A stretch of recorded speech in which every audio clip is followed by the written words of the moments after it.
Our goal in physical education this year has been to refine the program to align more comprehensively with our school's emphasis on inquiry-based practice. To inform the process, we've been making use of our school's exemplary teaching framework and the Galileo Educational Network's inquiry rubric and teaching effectiveness document. Our first step was to revisit the Alberta Physical Education curriculum, which, though thoughtfully constructed, at first glance can appear lengthy and tedious. Taking some time to look through the document and pull out key ideas significant to the discipline was time-consuming, but worthwhile as it made making connections between curricular outcomes and disciplinary core concepts much more simple. With the vision for phys ed in Alberta clearly outlined, it became more simple to connect PE outcomes with the work of other experts in the field, including Canadian Sport for Life's long-term athlete development model and True Sport Canada's governing principles. We identified that the unifying expectation was for the development of physical literacy, a way of thinking that unifies knowledge and competence and involves much more than simple movement skills, but includes communication, social practices, and relationships that open doors to healthy living. We began by asking students what they thought the purpose of physical education was. Unanimously, they concurred that it was to ensure they were healthy and physically active. We asked what made an athlete, and again they were able to come up with answers like fit, fast, flexible, strong, and skilled. These student responses led us to ask the questions, how do athletes assess components of physical fitness, and what is the most effective way to develop these components? As a group, we elected to spend a 3-week period attempting to improve performance in one component of physical fitness. Muscular strength was excluded from the list, along with flexibility, which students concluded should be integrated into everyone's training program. Body composition was also excluded because of the tools necessary to measure it accurately.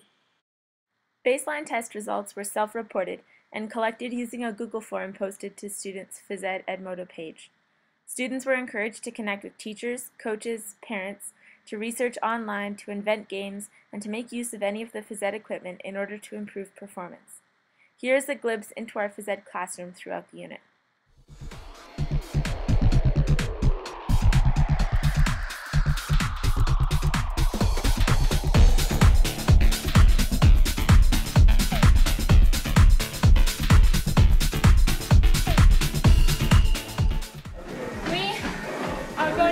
And we're going to check our heart rate. I'm going to try to see if I can get better cardio endurance.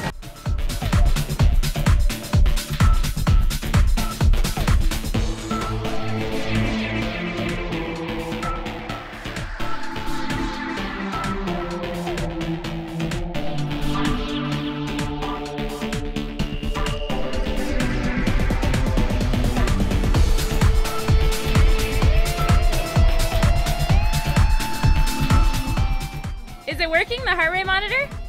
And what have you been keeping it at? Trying to keep it above 160. What's it at right now? 172. Awesome!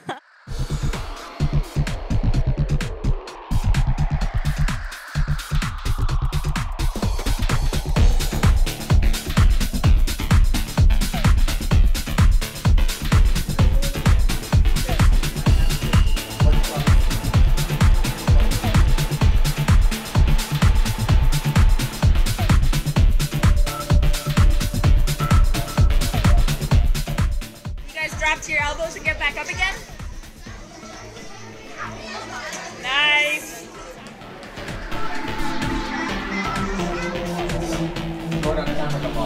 This exercise called 30 S's and 38 O's. Jacob, go to half sit up, and then 2, 3, 4, 5. Cool. We created it because we know it strengthens our abs. It's endurance too. You add endurance.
So what muscles are you working?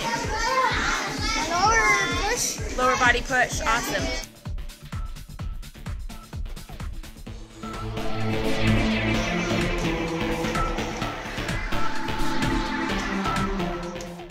At the conclusion of the unit, students again tested the component of fitness they had chosen to develop, and when they inputted their results, they were also asked to reflect on whether or not their training was effective.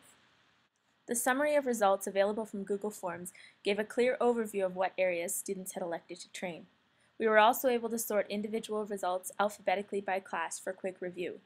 Here are some reflections from students on the impacts of their training.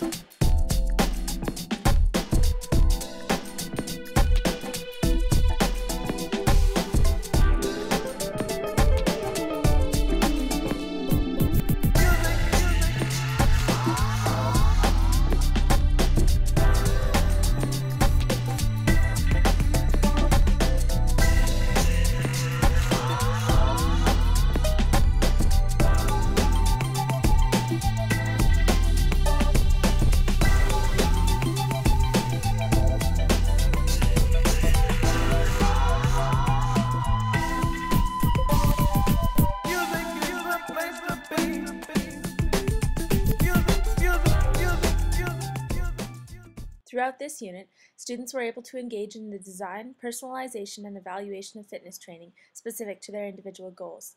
They also learned to engage in reaching out to the community for expertise and to reflect on the process. We are so excited to continue to provide opportunities for inquiry-based practice to guide student learning in the coming year.